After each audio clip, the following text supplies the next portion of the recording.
Did you know আজ বিধানসভার মাঠটা এরকম সুন্দর ফুলে ভরে উঠেছিল। Welcome to my channel. আজকে আমি হাঁটতে হাঁটতে চলে গেছিলাম বিধানসভায়, যেখানে ছিল একটা ফুলের প্রদর্শনী। আজ হঠাৎ করে এখানে চলে এসেছিলাম, কিন্তু এখানে এসে ফুলের গন্ধে আর রঙে মনটাই ভরে গেল।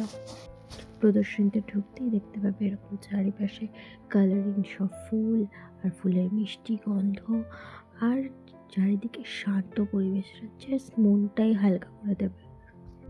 এখানে গোলাপ, অর্কিড, চন্দ্রমল্লিকা থেকে শুরু করে না জানি আরও কত কত ফুল ছিল, যেগুলোর নাম আমি জানিও না।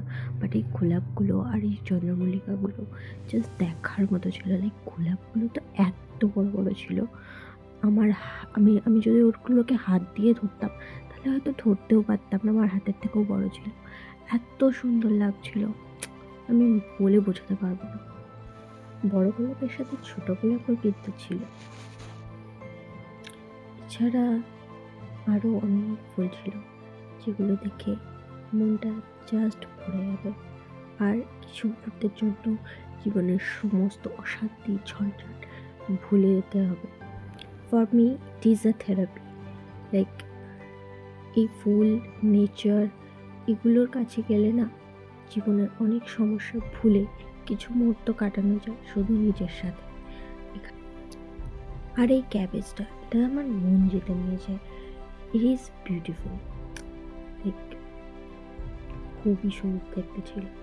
আরও সব ফল টল অনেক কিছু ছিল, যেগুলো দেখতে ভালো ছিল, বাট অতটাও। কিন্তু এই বনসাই গাছগুলো, লাইক আমার এগুলো খুব ভালো লাগে। শুধু বনসাই গাছটা, এখানে পাহাড়ি গাছও ছিল, যেগুলো সাজানোর কাজে লাগে। এরকম অনেক গাছ ছিল, ক্যাকটাস ছিল, অর্কিড ছিল, যেগুলো দেখে অনেক অনেক ভালো লাগছে। আমার গাছ সম্বন্ধে খুব একটা নলেজ নেই, বাট আমার দেখতে খুব ভালো লাগে। লাইক এই ক্যাকটাসগুলো কত রকমের ডিজাইন, তাই না? মানে কত ভ্যারাইটি, এত ভালো লাগে দেখতে। আর এরপরে ছিল অর্কিড, যারা প্রত্যেকের সাথে কম্পিটিশন করছে কে কার থেকে বেশি ভালো।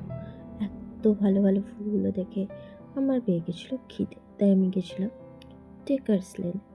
সেখানে গিয়ে আমি খেয়েছিলাম এইটা মশালা কুলচা অ্যান্ড আলু 65 আর সামথিং এমন কিছু বলেছিল। আর এটার সাথে আমি খেয়েছিলাম একটা লাউড চমচম আর একটুখানি রাবড়ি।